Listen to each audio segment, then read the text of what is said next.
Welcome to the Headley Highlight Show's Headley Headspaces. And this week's Headspace is called Rachel from Accounts Can't Balance the Books. Before I jump into Rachel from Accounts Can't Balance the Books, I want to say a quick thank you to all the people who've jumped up into my YouTube. I now have got 1,800 subscribers. Oh, give myself a clapty.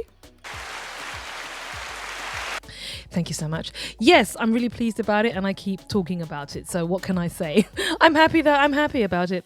And you too can also make me even happier by jumping into the subscriber family, or you can make a donation, or you can like, share, retweet, or check it out on the replay. Right, this is going to be a really quick one. Okay, because also what happened today, the Bank of England cut rate cuts, which is the lowest it's been now, I think in 4 years. However, Rachel Reeves, yes, Rachel from Accounts, she has been told that there's a 41 billion gap. She keeps finding these gaps that she needs to fill. So according to the BBC's Lucy Hooker, taxes must rise in the autumn if Chancellor Rachel Reeves is to meet her self-imposed borrowing rules, according to an economic think tank.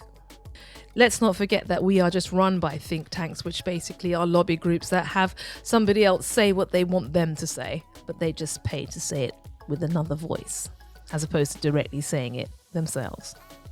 According to the National Institute of Economic and Social Research, a moderate but sustained increase in taxes, including reform of the council tax system, so you'll be paying more there, could make up the shortfall.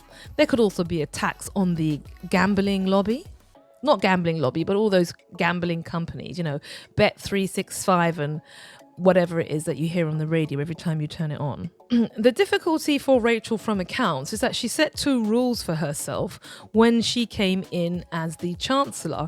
And one of them was going to be the difference between public spending and income tax. Firstly, day-to-day spending would be paid for from government revenue, which is mainly your taxes. And the second rule was that debt should be falling as a share of national income after a 5-year period. Neither of these, unsurprisingly, appear to be moving with any pace.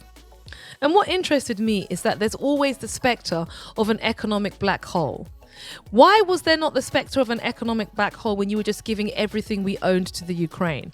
I mean, they get 5. I think we're there for as long as it takes, aren't we? And I think, didn't Mr. Starmer say that we were going to be there for 100 years? And then he gave in excess of, £3 billion. They've had huge amounts of money. And let's not forget how much we're also underwriting the Zionist project in Israel. So there is money. It's just where you want to spend it. And the facts of the matter is, you want to tax more and more people and bring more and more people into giving the government receipts. If you were really serious, you'd have a wealth tax, wouldn't you? You'd have a wealth tax on assets, not be taxing people on income. That's why the vast majority of people get sucked into the tax bracket.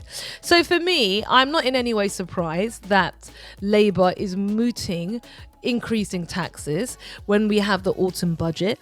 And I don't think it's going to significantly change most ordinary people's experience of life at the moment, which is it's bloody hard right now for most people. Unlike Rachel from Accounts, she's living an absolutely charmed lifestyle. Her and, of course, I think I read that the Keir Starmer's wife got £650 worth of tickets for another freebie. They're living great. They're having a fabulous time, unlike the rest of us. Anyway, what's your thoughts about Rachel from Accounts and her economic forecast? Do you actually think that we will, at any stage during the next millennia or the next century, move into a place where we have national debt under control? Probably not. Anyway, give me your thoughts, your 2 pence, your 3 cities, or your declining dollar price. And I did say this was going to be a short one, and it is. And cut. Don't forget to make a donation.